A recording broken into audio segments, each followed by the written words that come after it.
Tramoi bat da eskuartan daukaguna. Gaur egungo gure bizimodua eta egungo inertziak zalantzan jartzen esan duguna, apurtxu bat liburu irakurrita gero sentsazio hori geratzen dalako.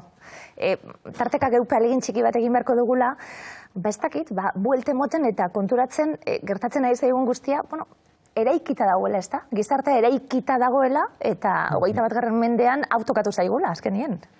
Bai, hor dago, pairatzen dugu ekonomia bat, beti hazkundera bideratua dagoena, gero eta gehiago produzitu, gero eta gehiago edatu produzitutakoa, eta kontua da, ekonomiatik datorren diskurso hori, hazkundean diskurso hori, psikologiara edatu dela, ez? Eta orduan, hazkunde pertsonalen lelopean daukagula gure garaiko giro hori, ez? Eta, bueno, zentzu horretan, hiper aurrizkiak ondo harrapatzen du gehiegikeria horren ideia, ez? Hazkunde horretan gero eta gehiago eman behar dugu, gero eta gehiago erosi, gero eta gehiago ligatu, gero eta gehiago bidaiatu, gero eta gehiago divertitu, lehertu arte. Eta, bueno, nolabait ideia da, gainezka egote horreri, pizkate mugak edo frenoa jartzen alegintzea, sufriarazten gaituelako, eta, bueno, Beti topera ezin dalako, horrek behalde ere izango du, ezta? Frustrazio hori iristen ez pasara.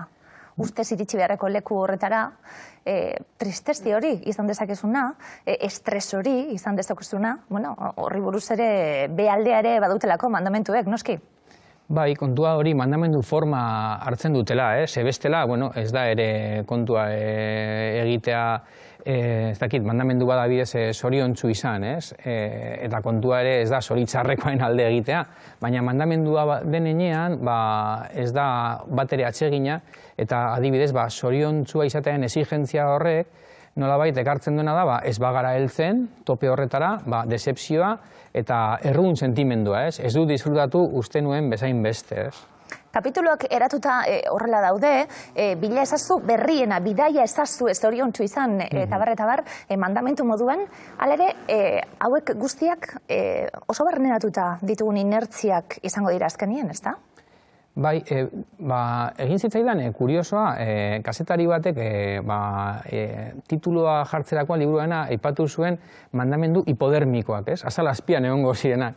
Eta gero oso jator, deitu zian da, konfunditu naiz, baina eskertzen dizut, pista bat eman didazu, hor gure barnean dauzkagu, eta egia da ez dakidala oso ondo nun kokatu ahots hori, uste dut merkatuaren ahotsa dela, eta nolabait merkatuaren ahots hori gugan txertatuta.